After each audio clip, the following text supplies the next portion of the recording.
All right, guys, we're about to get right into it, man. So things are getting tense in the Middle East. So we got a situation here where American troops are now officially being deployed to Israel to operate I think it's pronounced the THAAD system, THAAD.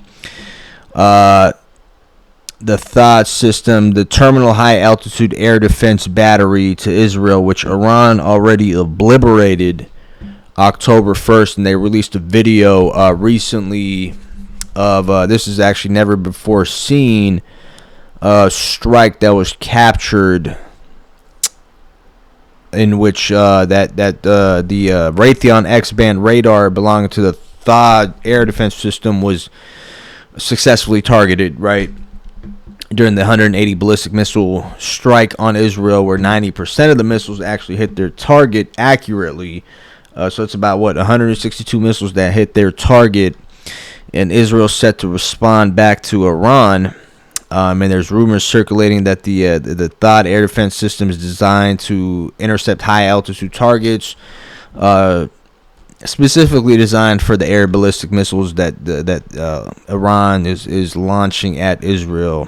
Which, so far all defense mechanisms that Israel have deployed and are actively using have failed, whether it be the Iron Dome. The Iron Dome failed October 1st. The laser defense system they get from China, it failed October. So everything all their defense mechanisms have been failing for the most part. The Iranians are smart, man. They found a way in which when the rockets are coming in, they can distract the defense systems with a rocket that shoots out of the actual ballistic missile, and they distract the defense missile. They literally distract all the air defense mechanisms that Israel has, and then the targeted rocket that's supposed to target the specific location ends up, passing through all that. And just like we had a situation today where a drone passed through the border undetected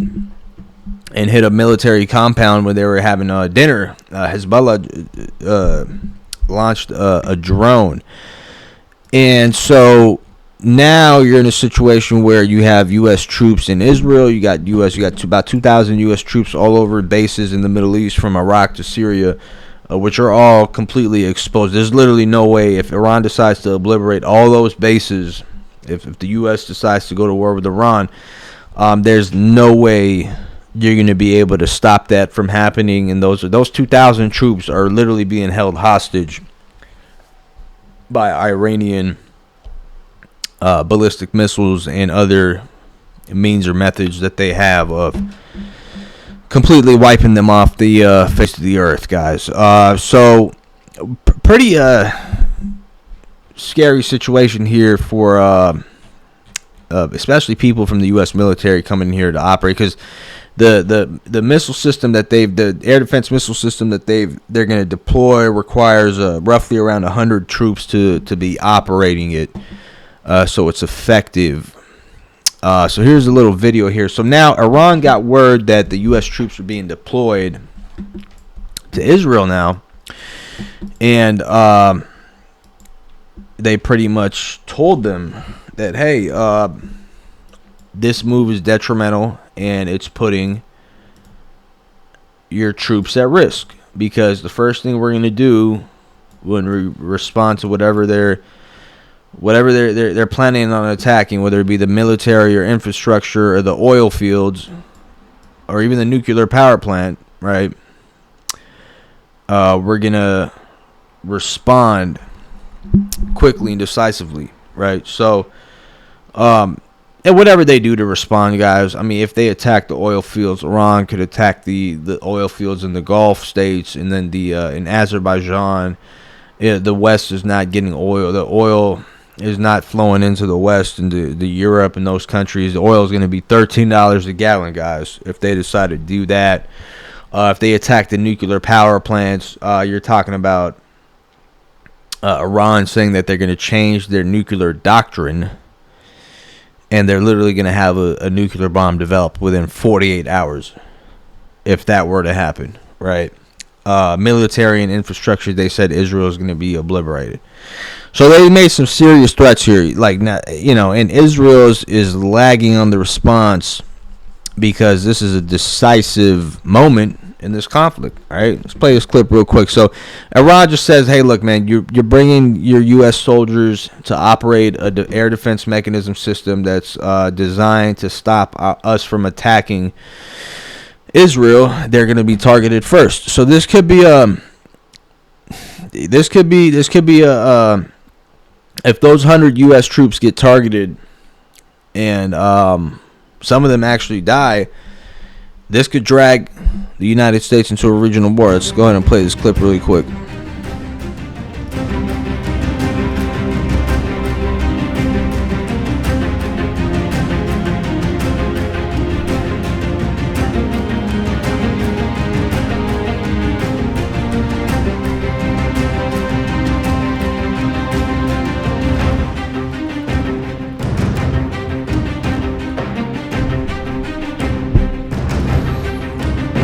Iran warned the U.S. against sending troops to Israel to operate anti-missile systems.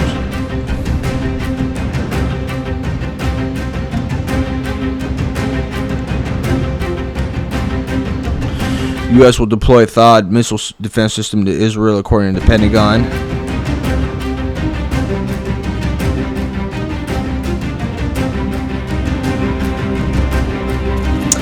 THAAD will require U.S. troops on the ground to operate the complex systems.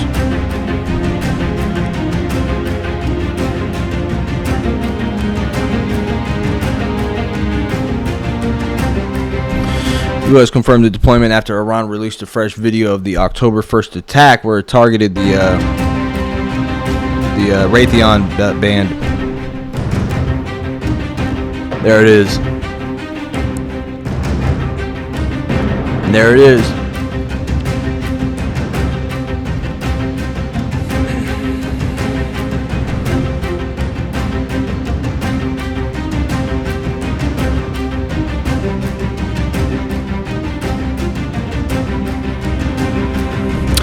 Iran's foreign minister said U.S. troops' lives would be at risk if sent to Israel.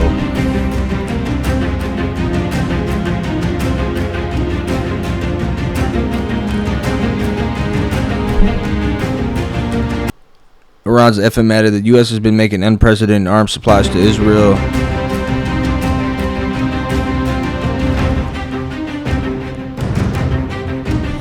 The U.S. has been delivering a record amount of arms to Israel. It is now also putting lives of its troops at risk by deploying them to operate U.S. missile systems in Israel.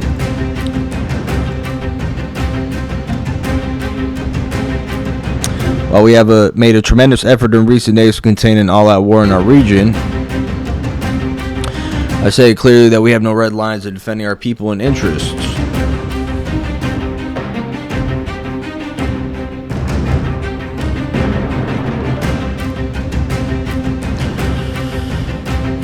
This marks the first deployment of U.S. combat troops in Israel since the Gaza war began.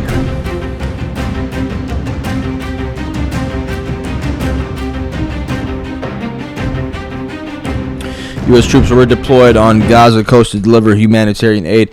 And I'm going to get to why this is a complete lie, but we're gonna get right into it, man.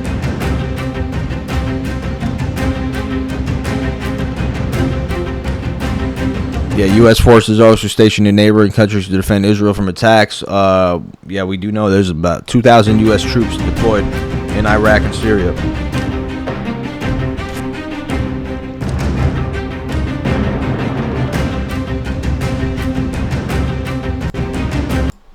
All right, so oh geez, so look, guys, this is a serious situation, man, because you got to know that, the U.S. has air bases in Iraq and Syria and these places. Russia does as well. And there are Russian military personnel in Iran right now operating similar defense systems, including the S-400, who are ready to defend Iran in case there are any attacks similar to what happened to Israel, or even when it comes down to them,